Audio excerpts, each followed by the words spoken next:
My dear Shine family members, good morning. मैं Rashid Naseem, chairman shine group, अपने shine परिवार के सभी एसोसिएट, कस्टमर्स और शाइन परिवार के वो सारे के सारे लोग जो शाइन परिवार संबंधित किसी भी तरीके से जुड़े हैं, चाहे हमारी दोस्ती से जुड़े हों और चाहे हमारे विरोध पे जुड़े हों, उन सभी के लिए आज से, अभी से और आज के बाद से हमेशा के लिए शाइन परिवार का एक ऐलान और एक संकल्प कि अब तक शाइन परिवार ने इस लड़ाई में जो हमारे ऊपर थोपी गई थी, अपनी तरफ से कोई भी एक्शन और रिएक्शन हमने नहीं किया था। हमारा एक ही उद्देश्य था, किसी भी तरीके से कंपनी की लायबिलिटी खत्म हो। हम पर आरोप लगाए गए, हमें भगोड़ा साबित करने की कोशिश की गई, हमारे ऊपर इनाम घोषित कराया गया, हमारे लोगों को बेगुनाह होते हुए भी अरेस्ट कराया गया। बहुत कुछ ऐसा हुआ, लेकिन हम चुपचाप हर एक चीज़ को सहते गए, सिर्फ इसलिए क्योंकि हमें अपने शाइन परिवार की लायबिलिटी को ख़त्म करना था। हमारे सामने ऐसे बहुत से तथ्य और सच्चाई थी जिसे अगर उस समय हम कबूल लेते तो शायद हम अपने आप को बचा ले जाते, संपत्तियां बचा ले जाते, लेकिन शाइन परिवार को ना बचा पाते। लेकिन आज शाइन मैनेजमेंट की तरफ से ये मेरा फैसला है और ये हमारा ऐलान है कि अब शाइन परिवार इस कानूनी लड़ाई को अपनी इज्जत के लिए, जो कि पहले लड़ रहा था, अब पूरी तरह से एक्टिव होकर हर एक वार का जवाब जरूर देगा। हम किसी भी तरह से, कहीं से भी, कुछ भी हमने ऐसा गलत नहीं किया है जिसकी वजह से हमें शर्मिंदा होना पड़े, भागना पड़े या अपना सर छिपाना पड़े। हमने बड़ी ईमानदारी के साथ में काम किया है। आज मैं चैलेंज देकर कहता हूं, और पहले मैंने कई बार कहा कि 1 रुपये का भी ट्रांजैक्शन कहीं से भी ऐसा नहीं पाया जा सकता जो इलीगल साबित करे हमें। जांच एजेंसियां अपनी जांच कर रही हैं, लेकिन आज से हमारा यह संकल्प है कि अब जो हमसे रुमाल लेकर मिलेगा, हम उससे रुमाल लेकर मिलेंगे। जो हमारे ऊपर वार करेगा, हम उसके ऊपर वार करेंगे। हर एक चीज का बदला हम देंगे। कहा जाता है कि शेर जब तक सोता रहता है ना, तो चूहे भी आकर उसके मुझ के बाल से खेल के चले जाते हैं। अब तक शाइन परिवार और शाइन परिवार के शेर चुपचाप सह रहा था, सिर्फ अपने शाइन परिवार सभी कस्टमर्स और एसोसिएट के लिए। हमारी जमीनों पर अवैध कब्जा दिलाया गया, हम खामोश थे। उस अवैध कब्जा पर एफआईआर हुई, एफआईआर पार्टी हमें बनाया गया, बदनाम हम हुए। हमारी जमीनों पर अवैध तरीके से रजिस्ट्री कराई गई, हम खामोश थे, और जब उसके ऊपर एफआईआर कराई गई तो पार्टी हम बनाए गए।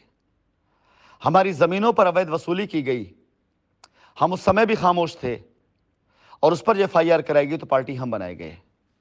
सब कुछ निछावर कर देने के बाद भी अगर आज मार्केट में लोग हमें, अपने आप को बचाने के लिए हमें गलत साबित करते हैं, तो आज से मैं इनकार करता हूं इन सारी चीजों से। आज से मैं संकल्प लेता हूं कि जो सही है वही सही कहा जाएगा, और जो गलत है उसके खिलाफ हम खड़े होंगे। हजारों ऐसे सबूत, ऐसे एविडेंस, ऐसे वाक्य, ऐसे रिकॉर्डिंग, ऐसे वीडियो, ऐसे डॉक्यूमेंट्स हमारे पास में हैं जो हमें बहुत पहले इस लड़ाई में अगर हम डाल देते तो लड़ाई का रुख कहीं और चला जाता, लेकिन अब डालेंगे। आज का संदेश सबसे पहले तो शाइन परिवार के उन सभी लोगों के लिए जो शाइन परिवार से जुड़े हुए हैं, इस उम्मीद, इस विश्वास के साथ कि शाइन एक दिन लौटेगी जरूर। मैं आपसे वादा करता हूं, अपनी उम्मीद तोड़िएगा मत। मैं लौट करके आ रहा हूं, मैं लौटूंगा जरूर। शाइन लौटेगी जरूर, हर हाल में लौटेगी, ये मेरी सौगंध है। और उन लोगों से जो ये उम्मीद करते हैं कि शाइन भाग गई है, अब लौट करके नहीं आएगी, उनसे भी मेरा वादा है कि शाइन लौटेगी जरूर। हम लौट करके आ रहे हैं। ये पीआईएल जब डाली गई थी, इस पीआईएल को डाल देने के तुरंत बाद इस पीआईएल के मुख्य कर्ता धर्ता जो लोग थे, उन्होंने उसी समय मुझसे संपर्क किया था।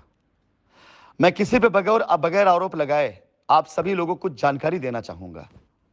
इस पीआईएल में जितनी पार्टियां थीं, उन सभी पार्टियों का कुल टोटल मिलाकर के 2 करोड़ रुपए से ऊपर का निवेश बनता था, और 4-4.5 करोड़ रुपए के आसपास क्लेम था। उस टाइम पर जब पीआईएल डाली गई थी तो सिर्फ इसलिए डाली गई थी क्योंकि इस पीआईएल को डालने के बाद कंपनी को ब्लैकमेल करना और कंपनी को डराना और कंपनी को धमकाने की कोशिश थी। ये पीआईएल बड़े जतन के साथ, बहुत सोच के साथ डाली गई थी। और उस टाइम पर इस पीआईएल के मुख्य संचालक जो थे, श्री राम जी नहीं, बल्कि उनकी तरफ से जो पैरवी कर रहे थे, उन लोगों ने हमसे बातचीत करी। मैं यहां नाम नहीं लूंगा, वक्त आने पर नाम खुद ब खुद सामने आएगा। उन्होंने हमसे बातचीत करी, हमसे समझौता करने की कोशिश करी। और इस पीआईएल के डलने के बाद जब क्राइम ब्रांच पहली बार एक्टिव हुई और 12 लोगों की एक साथ अरेस्टिंग हुई, उस समय मैंने उन महाशय से बात करना शुरू किया और उन महाशय ने मेरे सामने विकल्प रखा कि आप सिर्फ मेरी लायबिलिटी खत्म कर दें, जो मात्र 28 लाख रुपए की है, और अगर इसका दुगना मान ले 56 लाख रुपए होता है, आप अगर हमारी लायबिलिटी खत्म कर देते हैं तो हम ये पीआईएल वापस ले लेंगे और बाकी लोगों को हम मना लेंगे। इतिहास गवाह है और वो भी इस बात के गवाह हैं और बहुत से लोग इस बात के गवाह हैं। मैंने उनसे एक बात कही थी कि महाशय, ये पीआईएल मैं इसलिए वापस नहीं लेना चाहता हूं क्योंकि ये पीआईएल हमारी कंपनी पे की गई है। ये पीआईएल मैं सिर्फ इसलिए वापस लेना चाहता हूं, कुछ बेगुनाह निर्दोष लोग गिरफ्तार हो गए हैं। कुछ लोगों का मैंने नाम लिया, मैं यह नाम नहीं लेना चाहूंगा। वो हमारी कंपनी के फेवर में भी नहीं थे, फिर भी मैं उनके फेवर में था क्योंकि वो लोग पारिवारिक लोग थे। उनके परिवार के लोग इतने मजबूत नहीं थे कि उनका मुकदमा लड़ सकते। मैंने विनम्रता से निवेदन करा और मैंने उनसे कहा कि आप हमारी कंपनी का फ्लैट है, आप उसे विजिट कर लें और अपने नाम रजिस्ट्री करा लें और ये पीआईएल प्लीज वापस ले लें। आप बिलीव नहीं करेंगे, करना चाहिए। कई लोग इस बात के गवाह हैं। हमने कंपनी के मैनेजिंग डायरेक्टर श्री आसिफ नसीम का जो मुख्य निवास था, जिस फ्लैट में वो रहा करते थे, वेल फर्निश्ड फ्लैट था, हमने उसकी विजिट उनको कराई। उस फ्लैट की कीमत सारे सामान के साथ 70 लाख रुपए से ऊपर का था। हमने उनको विकल्प दिया कि आप या तो इस फ्लैट को ले लें, अन्यथा रोलेक्स अपार्टमेंट में हमारा एक फ्लैट था, हमने उसका भी विजिट कराया। हमने कहा तो आप इसको ले लें क्योंकि हाईकोर्ट के करीब पड़ता है। पेशे से आप अधिवक्ता हैं, हाईकोर्ट के करीब पड़ता है, आप इन दोनों में से कोई एक फ्लैट ले लें। उन महाशय ने दो के दोनों फ्लैट लेने की इच्छा जाहिर करी।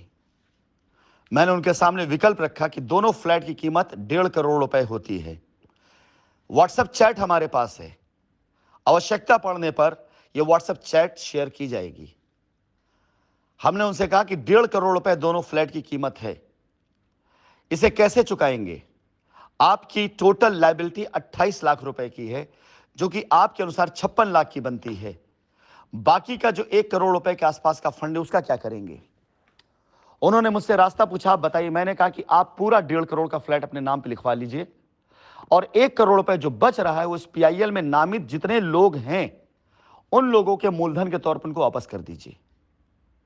अगर मंजूर है तो मैं ड्राफ्टिंग करा दूं। और मैं आपको बताऊं, इस रजिस्ट्री की कच्ची ड्राफ्टिंग तैयार हो चुकी थी उस टाइम पर, और मैंने उस समय यही रास्ता दिया कि दोनों फ्लैट, ज्वेल का फ्लैट जो एमडी सर का निवास स्थान था और रोलेक्स का फ्लैट, ये दोनों फ्लैट की कीमत मिलकर के करीब 1.5 करोड़ रुपए आ रही थी, जिसमें हमने कहा 50 लाख रुपए आप अपना मान लें और 1 करोड़ रुपए इस पीआईएल में जितने लोग संलग्न हैं इन सब को आप वापस कर दीजिए और अपनी पीआईएल वापस ले ली कंडीशनल, और लिखवा करके कि आप अपना केस वापस ले रहे हैं। जबकि इन महाशय ने इस पीआईएल को डालने से पहले इनके जो डायरेक्ट एसोसिएट थे उनसे नेचर वैली पर प्लॉट की मांग करी थी और अब मैं फ्लैट दे रहा था, लेकिन उस समय उन्होंने यह कहकर के मना कर दिया कि हम किसी प्रकार से कोई कमिटमेंट नहीं करेंगे, आप दोनों फ्लैट हमें लिख दीजिए, हम पीआईएल वापस ले लेंगे, हम आपको इसका पैसा दे देंगे।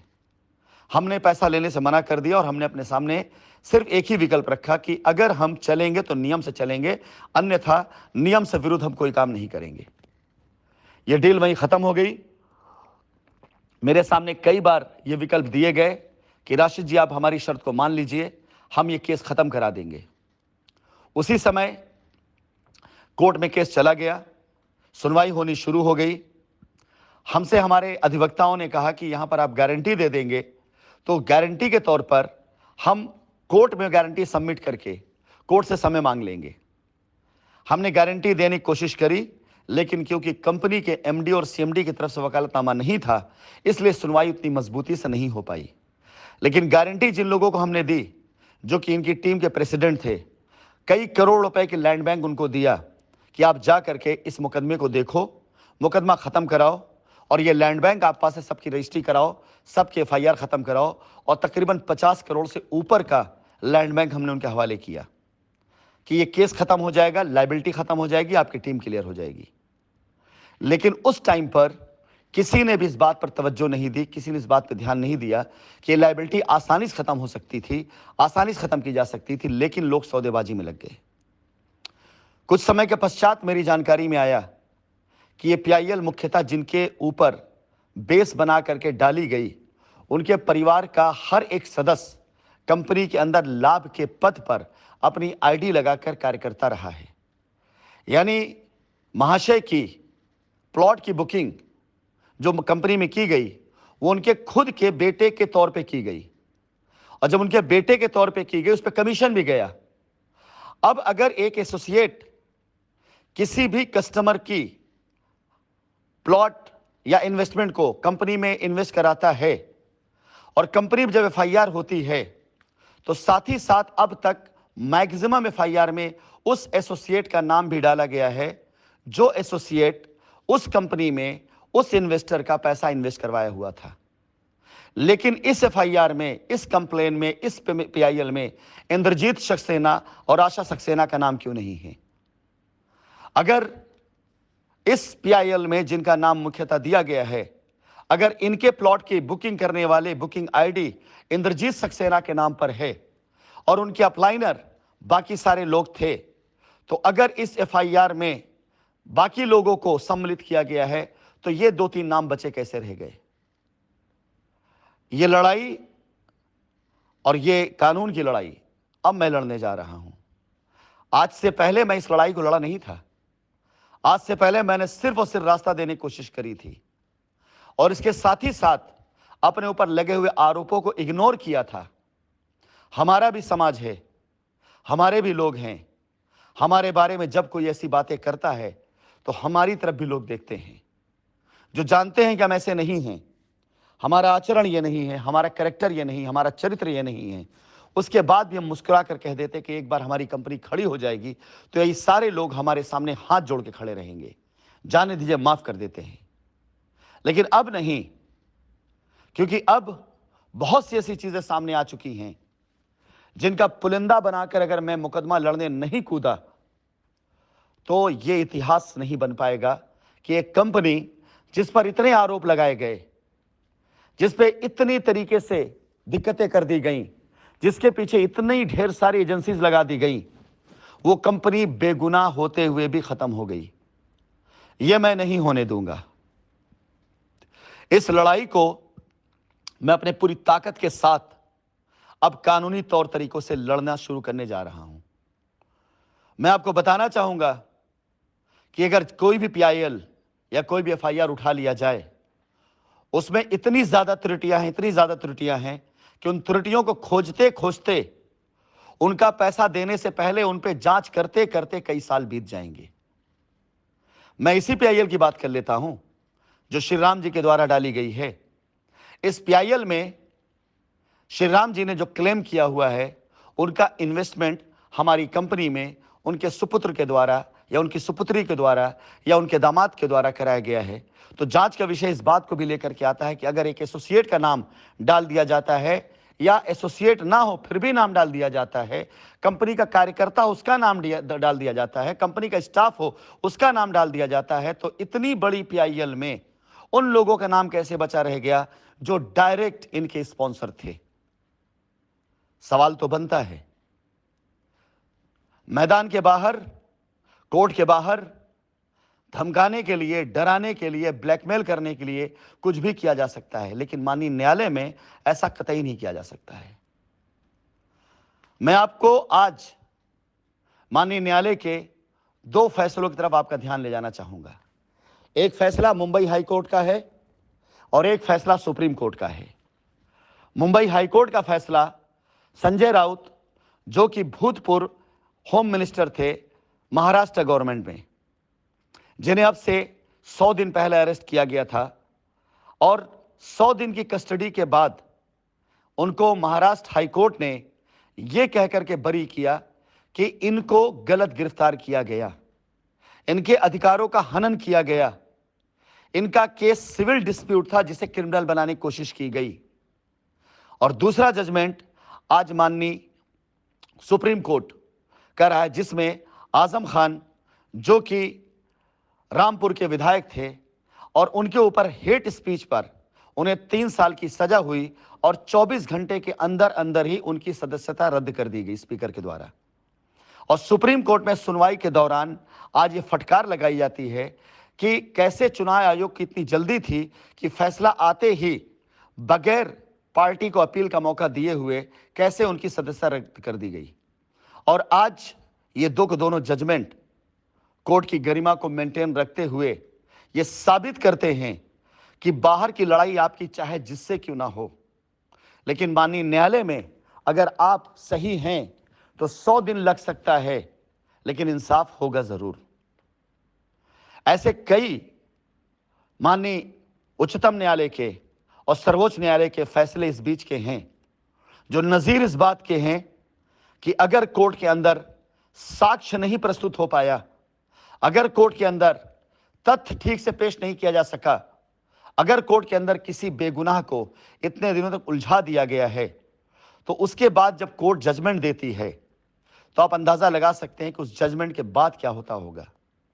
अगर किसी एक के ऊपर आप आरोप लगा करके उसे अंदर कर दें, किसी एक के ऊपर आरोप लगा के उसे आप बदनाम कर दें और एकाएक एक दिन यह साबित हो जाए कि नहीं ये सारे आरोप तो निराधार थे, नहीं ये सारे आरोप गलत थे, उसके बाद कोर्ट क्या जवाब देगी, क्या कहेगी, क्या फैसला देगी, ये पुराने न जाने कितने जजमेंट हैं जिसे देख करके मेरा कॉन्फिडेंस लेवल कई गुना बढ़ा हुआ है। और आज ये मेरा घोषणा और ये मेरा ऐलान, आज के बाद से इस पर मेरी वर्किंग और आज के बाद से इस पर आने वाले रिजल्ट्स साबित करेंगे कि एक अकेला इंसान हिंदुस्तान के अंदर ना रहते हुए भी इतनी दूर बैठ करके अपनी सच्चाई, अपनी बेगुनाही की लड़ाई किस तरह से लड़ा था, अपनी कंपनी और अपनी कंपनी के लोगों के लिए किस तरह से लड़ा था। जिन लोगों ने, जिनके नाम इस PIL में थे, जो लोग मेरे खिलाफ हो गए थे, जिन लोगों ने मुझ पर फफ्तियां कसी थी, जिन लोगों ने मेरे ऊपर अंगुलियां तक उठा दी थी, जिन्होंने मुझ पर आरोप लगाया था, उनको भी बचाने के लिए मैंने इस शख्स के सामने ये बात रखी थी कि मेरे बच्चों को जेल से बाहर निकाल दो, जो लोग बेगुनाह हैं, त्योहार का समय है, इन्हें प्लीज घर से, वहां से बाहर निकाल इनके घर भेजो। इसके लिए मुझे जो करना हो मैं करने को तैयार हूं, लेकिन प्लीज आप इन बच्चों को जेल से बाहर निकलवा दो।